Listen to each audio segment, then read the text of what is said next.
Today we're going to double slap a vampire.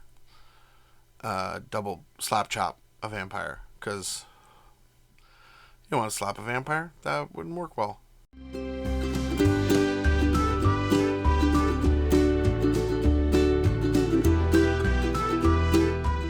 Hello and welcome to another episode of Blaster Cado Painting. Today we are going to paint I don't know his name. I have to check his name. Hold on. I just looked up his name. It's Cado Ezechiar?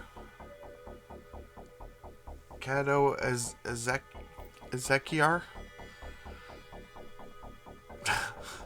It's the most ridiculous name ever. I don't even know if I'm saying it right. Anyway, we're going to double slap chop him, practicing the double slap chop method. So let's do that. So I gave him a spray of dark olive and then a dry brush of white all over. And yeah, we're going to take some aged hide first. And this is going to go all over his skin. So that's just his face and his hands as well. Hopefully it will give us a deeper sort of sunken reddish color to his skin. The skin, well, we'll get to it later. Next, we're going to take some burnt moss here, and this is going to go on the inside of his cloak. So he's got a green inside of his cloak here. So we're just going to get that burnt moss all over any of the inside of that cloak. He's a really thin miniature when you look at it from his profile. It's like very, very thin. We're going to take some grim black here, and this is going all over the outside of the cloak and on any of his clothing showing underneath. So he's a lot of dark colors here.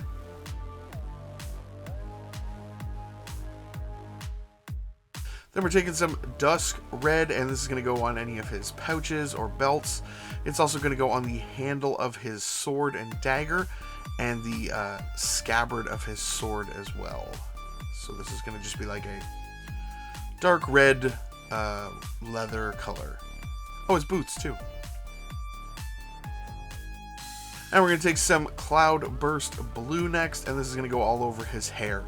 I don't know what's been going on. Like, this guy's hair is okay, but some of the Games Workshop vampires have had the most ridiculous hair. There's the one vampire lord with like the hair that looks like, I don't even know what it looks like. Graph lines? It has bats in it? Nope. And then they showed the new vampire lord, and they have a bald head version and then another head with like crazy weird hair. I don't know what's going on or why they think that looks good, because it doesn't look good. Anyway, that cloudburst blue is just going all over his fairly regular hair. It is quite flowing though. It's like it's starting to. Anyway. Next, we're taking some Flesh Tears red, and this is just going to go on the vial of blood that he has on the back of his belt.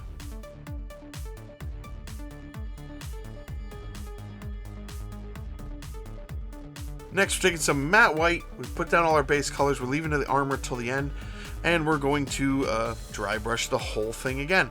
So this is where the double slap chop part comes in, the double part of double slap chop. Then going to our new colors over top, it's Rigor Mortis and some Speed Paint Medium. This is just going to go all over his skin. Unfortunately, Rigor Mortis isn't one of those ones that's transparent. It's quite a bit more opaque, but we're going to put it on there. We're going to fix everything after. Next, we're taking some Absolution Green and some Speed Paint Medium, and this is going all over that burnt moss we did, so all over the inside of his cloak. And this ends up looking pretty good. That burnt moss might have been too dark of an undercolor, but this Absolution Green picks it all up.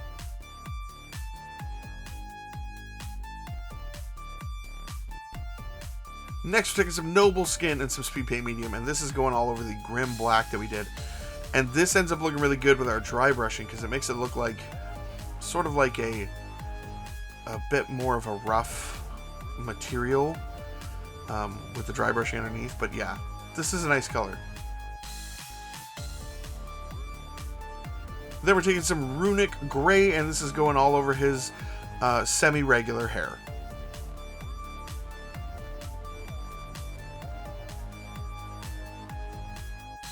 And we're going to take some burnished red next, and this is going all over the dusk red that we used before. So this is all over the boots, the scabbard, anything leather. This is going on there, and the burnished red is a really good color. I really, really like it, and it looks great for a red leather kind of look.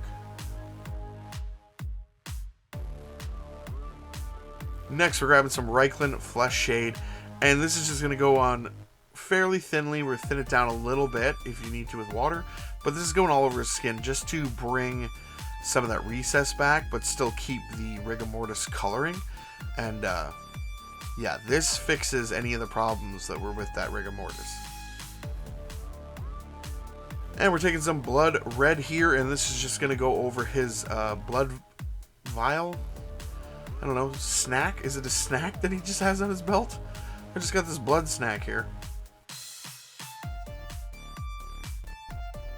Then I'm going to take some pale sand really quickly and dot in his teeth, but my thumb will be in the way, so you won't see that.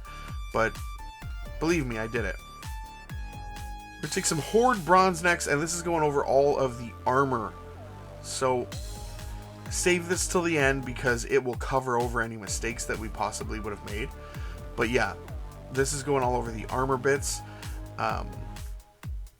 It's a really nice color. It looks a little gold, not exactly bronze, but yeah, it's a nice color.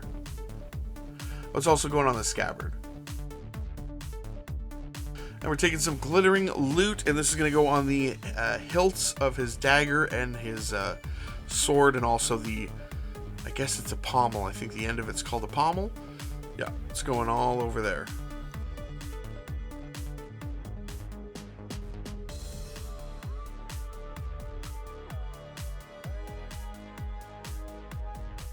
Next, we're taking some silver gray, and I'm just going to use this as an edge highlight on his blood snack back there. So just the edges of it, and since we use that blood red, and since that blood red is the original version, it will kind of bleed through, making it a little bit like transparent glass. And we're going to take some pure red next, and we're going to dot this into the recesses of his eyes. So not exactly his pupil, but around his eyes. And we're going to take a little bit of matte white here and just dot in the pupil of his eyes. Just take your time, you know, just dot it in there as best you can. You can always go back and fix it. And we're going to take some soft tone next. This is going over all of the metallics that we just did to bring them down a little bit, tarnish them up, and this guy is all finished.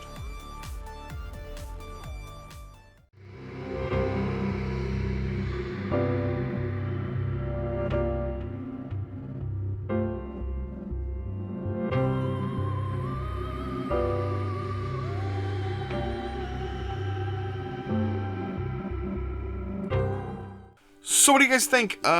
It's a fun vampire miniature. I've said this a bunch of times, but Games Workshop does do the best undead miniatures around, except for the vampires with the weird music video hair. Other than those, they do the best vampires, best ghosts, undead stuff. Like, it's the one, like, it's a feather in their cap. Like, I know everyone's like, well, they make the best miniatures in the world. Okay, fine, but their designs for that stuff is the best. It's so good. I'm definitely trying to get some of the methods down for the new Soulblight stuff that's coming out, so I've been painting quite a bit of the undead stuff. Are you guys picking any of that stuff up coming out? Like, let me know in the comments below. Actually, this week they just announced a newer version of this miniature that comes in like a box with a couple other ones. So will you guys be picking that up? Have you guys picked this up? I don't know. He's cool. He's been sitting on the shelf for a while, and it seemed like a good candidate for double Slapchop. And as always, we want to thank our Patreon supporters, Charming Grenade, Richie Fender, and LK. Thank you guys so much for supporting the channel. Either way, thank you guys so much for watching. Please like, share, comment, subscribe, all the YouTube stuff, and you guys have a great day.